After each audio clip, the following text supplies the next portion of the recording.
மாவீரன் பொல்லானுக்கு சிலையும் மணிமண்டபமும் அமைப்போம்னு அந்த நிகழ்ச்சியில நான் உறுதி அளித்தேன். இன்றைக்கு அதை உங்கள் முன்னால் திறந்து வைத்திருக்கிறேன்.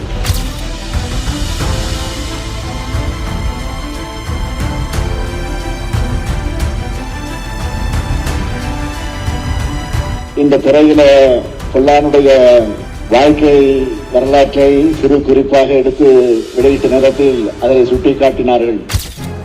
காவிரி நதிக்கரையில் நாகரிகம் பிறந்த வளம் வளர்ந்த கொங்கு நாட்டின் சோழர், சேரர், பாண்டியர் பேரரசுகளின் வீரம் நிறைந்த பெருமையான மண் ஈரோடு.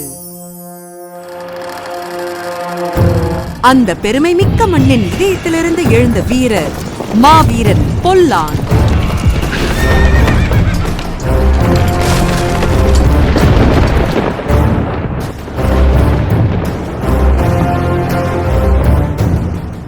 பதினெட்டாம் நூற்றாண்டில் ஆங்கிலேயரின் அத்துமீறலுக்கு எதிராக தீரன் சின்னமலையின் போர்ப்படையிலும் ஒற்றர் படையிலும் தளபதியாக செயல்பட்டவர்.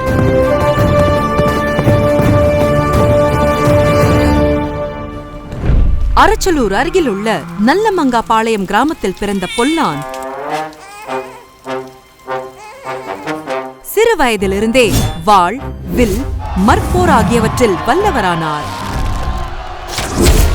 அவரது ஊக்கமும் வீரத்தையும் உணர்ந்த தீரன் சின்னமலை பொல்லானை தன் படையின் முக்கிய தளபதியாக நியமித்தார்.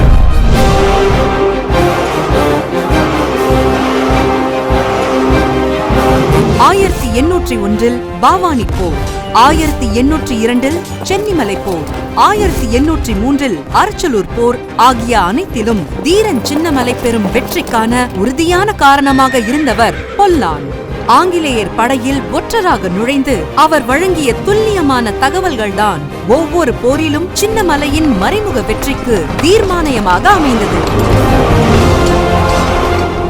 1805ஆம் ஆண்டு ஆடி மாதம் முதல் நாளில் ஜெயராமபுரத்தில் அனைவரின் முன்னிலும் கர்னல் ஹாரிசன் துப்பாக்கிச் சூட்டால் வீரமரணம் அடைந்தார்.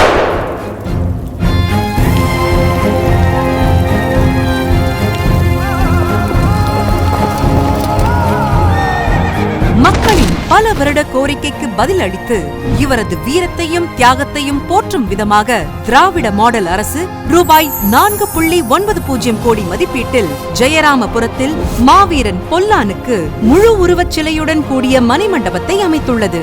சுதந்திர போராட்ட வீரர்களின் தியாகத்தை என்றும் நிலைநிறுத்தும் உயர்ந்த நோக்குடன் இந்த நினைவு கலையரங்கத்தை அர்ப்பணித்த மாண்புமிகு முதலமைச்சர் அவர்களுக்கு நெஞ்சார்ந்த நன்றியை தெரிவித்துக் கொள்கிறோம்.